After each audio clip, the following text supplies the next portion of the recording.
अस्सलाम वालेकुम दोस्तों। तो आज हम स्टार्ट करने जा रहे हैं इंडो पाक हिस्ट्री। और ये इंडो पाक हिस्ट्री का फर्स्ट लेक्चर है जो कि बहुत ही इम्पॉर्टेंट है और इसमें बेसिक्स को डिस्कस किया जाएगा। उम्मीद करती हूँ कि आप ये वीडियो एंड तक देखेंगे क्योंकि ये वीडियो पीपीएससी, एफपीएससी, एनटीएससी और एनी अदर कम्पिटिटिव एग्ज़ाम्स के लिए बहुत ही इम्पॉर्टेंट है। और इंशाल्लाह हम एक सीरीज़ स्टार्ट करने जा रहे हैं इंडो पाक हिस्ट्री की।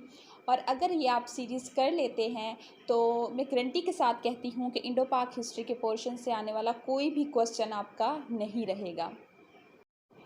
इंडो पाक हिस्ट्री बेसिकली मोहम्मद बिन कासिम का नाम हमने बहुत सुना हुआ है। उन्होंने सिंध को फ़तह किया था और बरसगीर में इस्लाम की आमद हुई थी।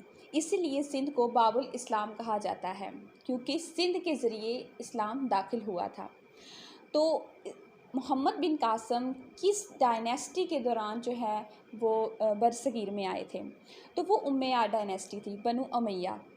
तो बनु उमैया खिलाफत के फाउंडर थे हज़रत अमीर माविया। हज़रत अमीर माविया के बाद उनके बेटे यजीद आते हैं और करबला का वाक़या होता है।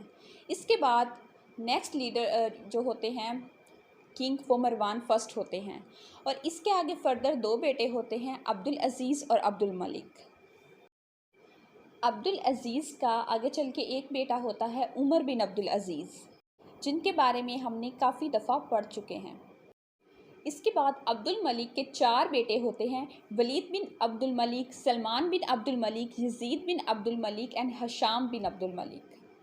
अब्दुल मलिक के बड़े बेटे वलीद बिन अब्दुल मलिक आगे चलकर सल्तनत संभालते हैं, खिलाफत संभालते हैं। वलीद बिन अब्दुल मलिक 705 में सल्तनत संभालते हैं और 715 तक जो है इनकी हुकूमत चलती है और करीबन 10 साल का ड्यूरेशन होता है और 10 साल ये हुकूमत करते हैं। और इनका प्लान होता है पूरी दुनिया को फ़तह करना और पूरी दुनिया में इस्लाम को फैलाना। और इनके चार मेजर जर्नैल थे जिनका नाम था मोहम्मद बिन कासिम, मूसा बिन नुज़ैर, तारिक बिन ज़ियाद एंड कुतैबा बिन मुस्लिम।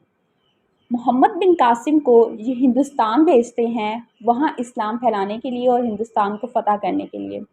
मूसा बिन नुज़ैर को अफ्रीका भेजा जाता है, अफ्रीका को फ़तह करने के लिए। तारिक बिन ज़ियाद को यूरोप भेजा जाता है, स्पेन में भेजा जाता है वहाँ पर इस्लाम को फैलाने के लिए और इस्लामिक एम्पायर में इंक्लूड करने के लिए। और कुतैबा बिन मुस्लिम को सेंट्रल एशिया यानी वस्ती एशियाई ममालिक में कज़ाकिस्तान, उज़्बेकिस्तान, ताजिकिस्तान, अज़रबैजान वहाँ उन्हें भेजा जाता है। अब हम मैप की मदद से समझने की कोशिश करते हैं। इस मैप में मैंने थोड़ी सी कोशिश की है चीज़ों को समझाने की। तो देखिए, सऊदीया के साथ अफ्रीका कॉन्टिनेंट है और सऊदीया के साथ ही शाम है। शाम जो है यहाँ पे जो दमिश्क है ये बनु उमैया का दारुल हुकूमत था, कैपिटल था। और बसरा में हजाज बिन यूसुफ गवर्नर थे।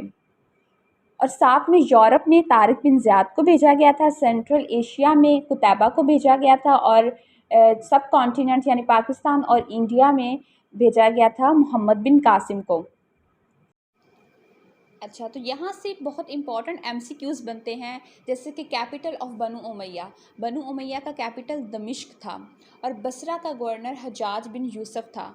हजाज बिन यूसुफ मोहम्मद बिन कासिम का चचा भी था और उनका ससुर भी था।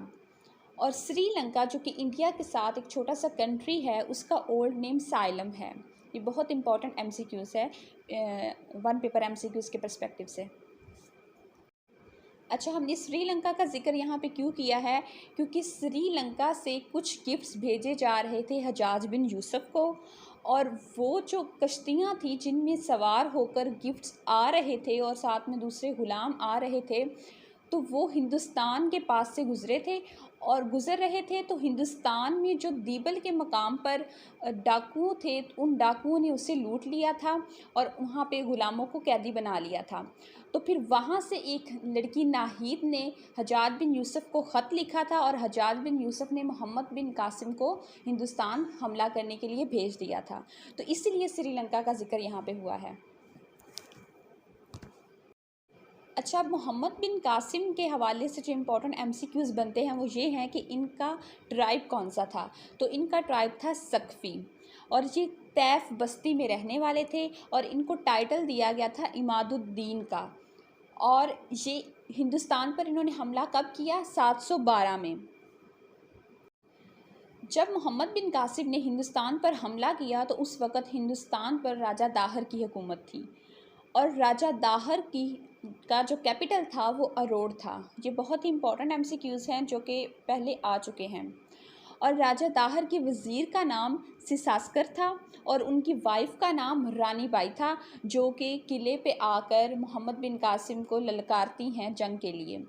और जो है राजा दाहर के बाप का नाम चच था। चच से चीचा वतनी निकला, जो कि आज यहाँ पे एक जगह का नाम है। अच्छा, मोहम्मद बिन कासिम ने 715 में मुल्तान को फ़तह कर लिया। 712 में इंडिया पर हमला किया, बरसगीर पर हमला किया और 715 में मुल्तान को फ़तह कर लिया। और 715 में ही जो हमारे खलीफा थे वलीद बिन अब्दुल मलिक, उनकी डेथ हो गई। तो उनकी डेथ के बाद मोहम्मद बिन कासिम को वापस बुला लिया गया।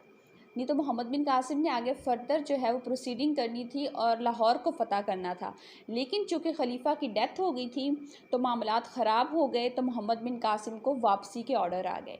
तो 715 में ही मोहम्मद बिन कासिम की भी डेथ हो जाती है 17 साल की उम्र में। और एक बहुत ही इम्पॉर्टेंट एमसीक्यूज़ है कि सिंध की हिस्ट्री पर एक बुक लिखी गई। उस बुक का नाम है चचनामा, जिसको अरेबिक लैंग्वेज में लिखा गया और बाद में उसे सिंधी और पर्शियन में लैंग्वेज में ट्रांसलेट किया गया।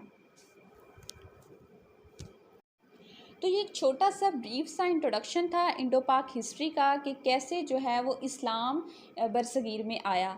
तो नेक्स्ट लेक्चर्स में इंशाल्लाह हम 1 बाय 1 साइड डायनेस्टीज़ को जो पढ़ेंगे डीपनेस से और हर पर्सपेक्टिव से उन्हें समझने की कोशिश करेंगे कि हमारा कोई भी एमसीक्यूज़ ना रह जाए। तो मिलते हैं नेक्स्ट वीडियो में।